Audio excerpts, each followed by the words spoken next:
guess what? It's Pierre's 8th birthday tomorrow. So, for a treat for his birthday, I'm going to redo his very worn out and ugly scratching post. He's such a good boy. He never scratches on the furniture except brief moments, and then he stops. He's a good boy. He obeys. And he really uses his scratching post. So I bought a bunch of rolls of string, and that's what I'm gonna do. Been a long day, but duty calls.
Good morning. Welcome to the Git Go. Saturday. I made it through another week. Pierre and I made it through another week. Okay, so this morning I saw a post from a neighbor on Nextdoor asking, does anybody know where my grapes went to? And of course everybody replied, raccoons. And it reminded me, I not only have the danger of squirrels, constant danger of squirrels, but the raccoons are watching and waiting. My plums, last year, for the first time, I got plums on this tree on Stanley, right there, which is loaded with plums, slowly going away though because of the squirrels. There were 25 plums, and in one night they were all gone, and all the pits were left at the bottom of the tree. And I knew that it was raccoons.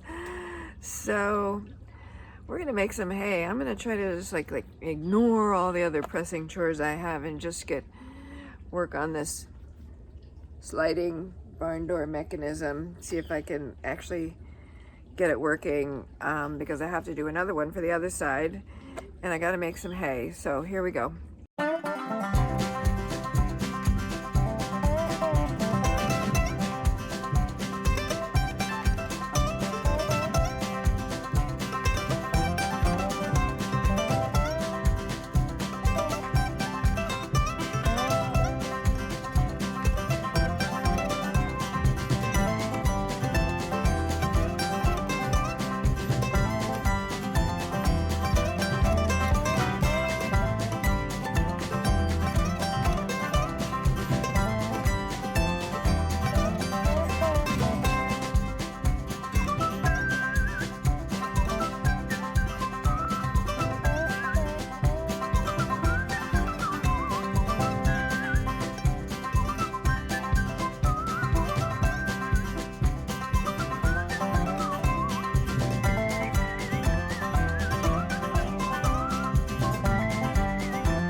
am in my expansive wood shop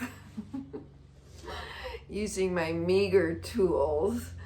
I bought this table saw, this little baby table saw, for about $35, and it didn't come with a, you know, like a guide to push the wood, so I sort of made a goofy one last night. It's not that straight, but trouble is I have these long boards, and it's hard to like guide them because I'm trying to make these lap joints. So you cut like 3/8 of an inch off the top of this, and then you cut 3/8 of an inch off the top of this, and then you sandwich them together and glue them. So that's the way I want to put these barn doors together, and I'm trying to figure out how to do it with this weird table saw that I bought that doesn't have all the parts. And I might give up and do it some other way, but yeah, no, might as well give more time for the marauders in the garden to steal my plums. Why not? Share the wealth. Okay, I give up. Now I know why this saw was only $35. It doesn't work very well, not very straight. So I tried making a few cuts with my circular saw and then chopped out the, you know, the little strips, but this is ridiculous. That's the worst start of a half lap joint I've ever seen, and I don't have time to like chisel this out and make it smooth. I had one successful construction project where I made a whole cabinet in a laundry room years and years ago, and the lap joints came out really nice. I'll see if I can put a picture on the screen, but I can't for the life of me remember how I did it. I didn't have a table saw back then. I don't even think I had a good circular saw. Anyway, I don't have time to mess with this technique, so I'm gonna have to make heavier doors, barn doors with more layers of wood that I can just put together faster. So, oh my God, onward and hopefully upward.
right, well, I think I am officially out in the middle of nowhere.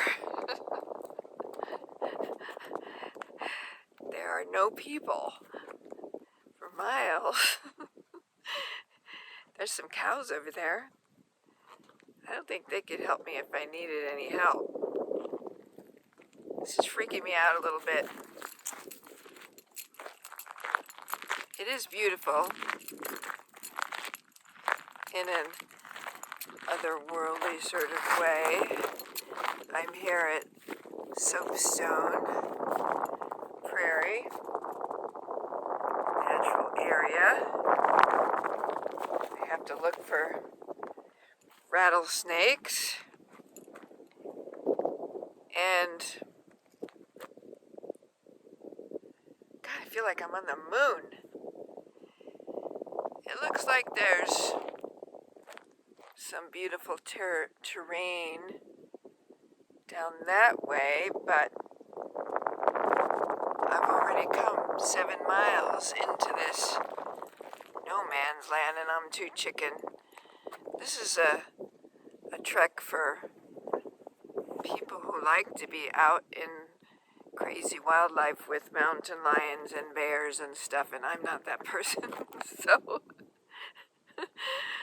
I wanted to share some nice scenery with you guys, but I'm too chicken. I'd rather go back on the bike path in some town.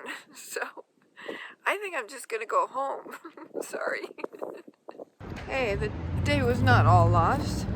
I found this adorable farm stand, organic, almost organic. They're getting certified, and it's actually quite close to where I live. I'm so excited. It's a little honor system. Fill up your basket and put your credit card in and pick all the things you purchased, and it's really lovely. I think I could ride my bike here. I've been waiting for some place. You can pick your own flowers, and they have rows and rows in the back of wonderful produce, and not a grasshopper in sight. That's because they're all on my property. Look at these beautiful veggies I got from Native Hill, that new farm stand I just discovered. $41 for all of this. I am happy to pay that because I know how much work a garden is. Oh my goodness. I really need to take some lessons from these people on how to grow this stuff. First, I have to get rid of the grasshoppers.